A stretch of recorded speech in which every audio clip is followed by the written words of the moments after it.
A ver, tenemos tres elementos sobre la mesa. Un bloqueo naval a miles de kilómetros en el Golfo Pérsico, una crisis casi invisible de un gas muy concreto y una economía, la Argentina, que parece estar al borde de la asfixia. A simple vista, parecen tres historias sin conexión alguna, ¿verdad? Pues hoy vamos a ver cómo estos tres puntos no solo se conectan, sino que se entrelazan para dibujar el futuro económico de Argentina. Y esta es la pregunta del millón, la que vamos a intentar responder. ¿Cómo es posible que algo que ocurre a 13.000 kilómetros de distancia pueda ser decisivo para un país entero? Y ojo, que no hablamos de una teoría económica abstracta. Vamos a ver cómo las ondas de choque de este conflicto no es que solo lleguen, es que impactan de lleno en la industria, en la producción y al final en el bolsillo de la gente, en el corazón de Sudamérica. Bueno, pues empecemos por el principio, por el epicentro de todo, el estrecho de Hormuz. Hay que entender una cosa clave. El alto al fuego que vimos en abril fue para los mercados una especie de espejismo. Se pensó que el problema ya estaba solucionado, pero nada más lejos de la realidad. La crisis no se resolvió, simplemente se puso en pausa. Si miramos las fechas, es que se ve clarísimo el error de cálculo. El mercado vio esa tregua del 8 de abril y respiró aliviado. ¿Y qué pasó? Que el precio del petróleo bajó. Pero fue una lectura muy superficial. Las minas seguían ahí, los barcos hundidos continuaban bloqueando el paso y lo más importante, las negociaciones saltaron por los aires apenas 4 días después. Así que, ¿cuál es la situación ahora mismo? Pues que el estrecho no está simplemente bloqueado. En la práctica, se ha convertido en una especie de peaje controlado por Irán. Utilizan su flota oscura, que son barcos que operan, digamos, fuera del radar, para mover su propio petróleo y a la vez cobrar una especie de seguro a otros barcos para que puedan pasar.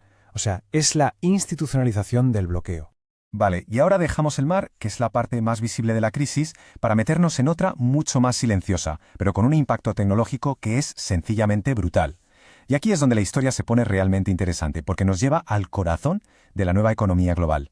Aquí está la clave de todo, el efecto dominó. Los ataques en Hormuz paran la producción de helio en Qatar. Y uno podría preguntarse, ¿y qué más da el helio? Pues importa, y mucho.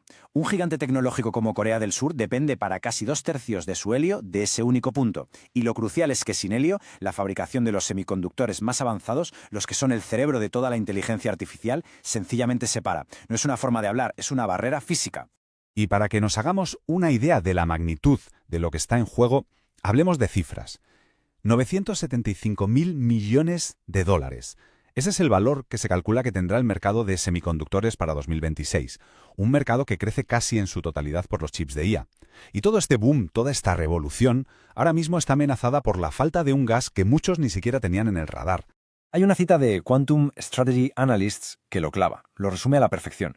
No estamos hablando de un simple problema en la cadena de suministro, no. Estamos hablando de un freno potencial a una de las mayores revoluciones tecnológicas de nuestro tiempo. Esto demuestra lo increíblemente frágil que es todo el sistema. Pero claro, el impacto no se queda solo en la alta tecnología. La onda expansiva de todo esto golpea directamente dos pilares de nuestro día a día: la energía que usamos para movernos y la comida que ponemos en la mesa. Y es justo aquí donde la conexión con Argentina se vuelve directa e inevitable.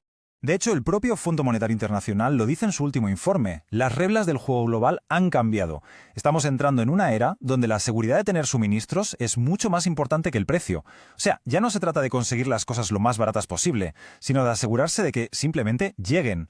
La eficiencia ha dado paso a la resiliencia. Y este punto es directamente existencial. El mismo bloqueo que está frenando el helio para los chips está parando los barcos con fertilizantes. Brasil, que es un gigante agrícola del que depende toda la región, importa la mitad de sus nutrientes a través de Hormuz. Una interrupción ahí es una amenaza directa a la producción de comida de todo el continente. La seguridad alimentaria deja de ser un tema de mercado y se convierte en un asunto de Estado. Y con todo este panorama global, aterrizamos por fin en Argentina. Un país donde esta crisis mundial lo que ha hecho ha sido destapar y sobre todo agudizar una paradoja interna brutal. Por un lado, un sector energético que está en pleno auge y por otro, una base industrial, la economía real, que se está desmoronando. Por un lado, vemos cifras del sector energético que son, sinceramente, espectaculares. Con vaca muerta a la cabeza y aprovechando los precios altos en todo el mundo, las exportaciones de YPF apuntan a un crecimiento del 64% interanual. El potencial para que entren dólares al país es gigantesco.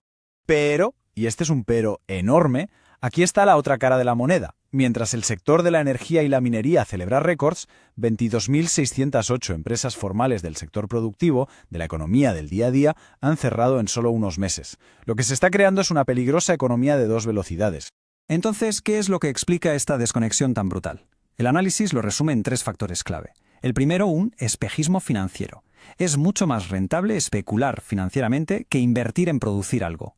El segundo, el factor Hormuz. Esa subida del 23% en los combustibles es un golpe directo a los costes de cualquier industria. Y el tercero, una trampa fiscal. La prioridad absoluta del gobierno es el superávit, y para conseguirlo, enfría la economía a propósito. Y así llegamos a la síntesis final, al resumen de toda esta situación tan compleja. Al final, todo se reduce a una ecuación económica, pero también social, que está definiendo el presente y que va a definir el futuro inmediato de Argentina. El propio informe lo dice sin rodeos. Lo que está viviendo Argentina es una estanflación inducida. ¿Qué significa esto? Que se está provocando una recesión con inflación de manera deliberada, con un único objetivo, conseguir el superávit fiscal. Es una estrategia que sí, blinda las cuentas del Estado, pero lo hace a costa de la economía de la clase media y trabajadora. Esta metáfora visual es potentísima y creo que resume el modelo actual a la perfección. La idea es que se está construyendo un pequeño oasis de altísima rentabilidad, muy conectado con el mundo global, en medio de un desierto productivo que cada vez es más grande. Un enclave que prospera, rodeado de un tejido económico que se seca. Y cerramos con la pregunta que lo define todo. El gobierno celebra las cifras del superávit, las cifras de ese enclave. Pero la sociedad en su día a día sufre la asfixia del desierto productivo.